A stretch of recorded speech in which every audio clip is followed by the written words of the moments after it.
સુરતના લસકાણા વિસ્તારમાં એક 22 વર્ષીય ચિત ગાવાણી નામના યુવકે આપઘાત કર્યાના મામલે પોલીસ તપાસમાં અજય શિરોયા ઉર્ફે મહાકાલ નામના વ્યાજખોરોના ત્રાસથી યુવકે આ પગલું ભર્યું હોવાનું બહાર આવ્યું છે.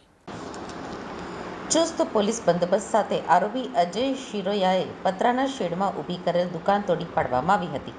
મળતી માહિતી અનુસાર મૂળ બોટાદ સ્વામીના ગઢડાના ગુંદાળા ગામના વતની અને હાલમાં સુરતના લસકાણા વિસ્તારમાં આવેલી ગઢપુર ટાઉનશીપમાં રહેતા ખોડાભાઈ ગાબાણી હીરાના કારખાનામાં કામ કરી પત્ની અને 3 સંતાન સહિતના પરિવારનું ગુજરાન ચલાવે છે. ખોડાભાઈના 3 સંતાન પૈકી 22 વર્ષનો ચિત જર્મની જવા પ્રયાસો કરતો હતો. જર્મની ગવર્મેન્ટના નિયમ મુજબ સ્ટુડન્ટના ખાતામાં 10.80 લાખ બતાવવા પડતા હોય તે રકમ તેને બેંકમાં જમા કરાવી હતી. તે દરમિયાન ચિતે શુક્રવારે બપોરે ઘરના પંખા સાથે કાપડની દોરી બાંધી ફાંસો ખાઈ આપઘાત કરી લીધો હતો. પરિવારજનોએ અંતિમ ક્રિયા આટોપ્યા બાદ ચિતના રૂમમાં બેડની નીચેથી સુસાઇડ નોટ મળી હતી, જેમાં સોરી પપ્પા મમ્મી, હું જઉં છું, તમને તો ખબર જ છે મેં કેટલા પૈસા ગુમાવ્યા છે. જર્મની માટે જે પૈસા બ્લોક કરાવ્યા હતા તે હું હારી ગયો હતો. જે પૈસા ગત વર્ષે ઓગસ્ટ-સપ્ટેમ્બર માસમાં જ મેં ગુમાવી દીધા હતા. ડુપ્લિકેટ લેટર બનાવી વિઝા એપ્લાય કર્યા તો વિચાર્યું કે વિઝા આવી જશે અને ત્યાં જઈને બધાને હકીકત કહી દઈશ, પણ વિઝા મળ્યા નહીં. મેં ગામમાંથી પૈસા માંગવાનું ચાલુ કર્યું. 10-20% પૈસાથી રમ્યો, હાર્યો અને જીત્યો, બધું જ થયું. છેલ્લે બધું જ પૂરું થઈ ગયું. ઉછીના લીધેલા પૈસા પણ હારી ગયો. અજય શિરોયા પાસેથી 80,000 લીધા હતા. અમે ભાગીદારીમાં જુગાર રમતા હતા. 60,000 એમના ભાગમાં આવ્યા હતા ને મારા ભાગમાં કંઈ જ નહીં. 80,000ની સામે તે 2 લાખ વ્યાજ સહિત માંગે છે. મેં ટોટલ 10 લાખનું દેવું કરી નાખ્યું છે. આ આંકડો આગળ નહીં જાય તે માટે આ પગલું ભરું છું. બની શકે તો અજય શિરોયાને સજા અપાવજો. માફીને લાયક હું છું જ નહીં, પણ બની શકે તો મને માફ કરી દેજો. પરિવારે આ સુસાઇડ નોટ લસકાણા પોલીસને આપી હતી.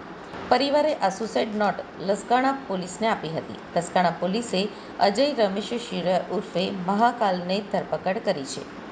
અજય શિરોયા ગુનાહિત માનસિકતા ધરાવે છે. તેની સામે સરથાણા અને કાપોદ્રામાં હત્યાની કોશિશ, મારામારી, પ્રોહિબિશન સહિત 4 ગુના નોંધાઈ ચૂક્યા છે.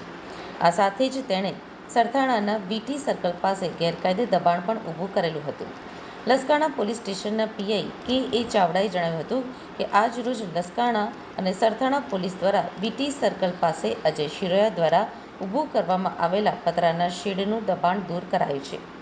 અજય શિરોયા દ્વારા હવેલી પાન સેન્ટર અને ઘોડાનો તબેલો પતરાના શેડમાં બનાવ્યો હતો, જે ગેરકાયદે હોવાથી પાલિકા સાથે સંકલન કરીને તેને તોડી પાડવામાં આવ્યું છે. 17/5/2025ના રોજ સુરત શહેરના લસકાણા પોલીસ સ્ટેશન ખાતે આત્મહત્યાના દુષ્પ્રેરણ અને વ્યાજખોરીનો એક ગુનો નોંધાયો હતો. જે ગુનાની તપાસ દરમિયાન આરોપી અજય રમેશભાઈ શિરોયાની લસકાણા પોલીસ દ્વારા ધરપકડ કરવામાં આવી હતી. તપાસ દરમિયાન પોલીસને જાણવા મળ્યું હતું કે આ આરોપી અજય શિરોયા છે ખૂબ જ ગુનાહિત ઇતિહાસ ધરાવતો આરોપી છે અને એણે સરથાણા પોલીસ સ્ટેશન વિસ્તારમાં વીટીનગર સર્કલ પાસે જે એસએમસીની જગ્યા આવેલી છે ત્યાં હવેલી પાન સેન્ટર અને ઘોડાનો તબેલો બનાવેલો છે, જે ગેરકાયદેસર હતો.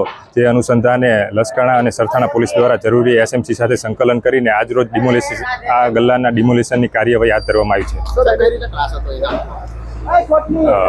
છે. જે આરોપી અજય શિરોયા છે એ ઊંચા વ્યાજ દરે આ ગુનાના ભોગ બનનારને 80,000 રૂપિયા ઉછીના આપ્યા હતા અને લગભગ અંદાજિત 2 લાખ જેટલી રકમ પ્રેશરમાં રાખીને માગતો હતો, જેના અનુસંધાને ભોગ બનનારે સુસાઇડ કરેલી હતી એવું સુસાઇડ નોટમાંથી મળી આવેલ છે.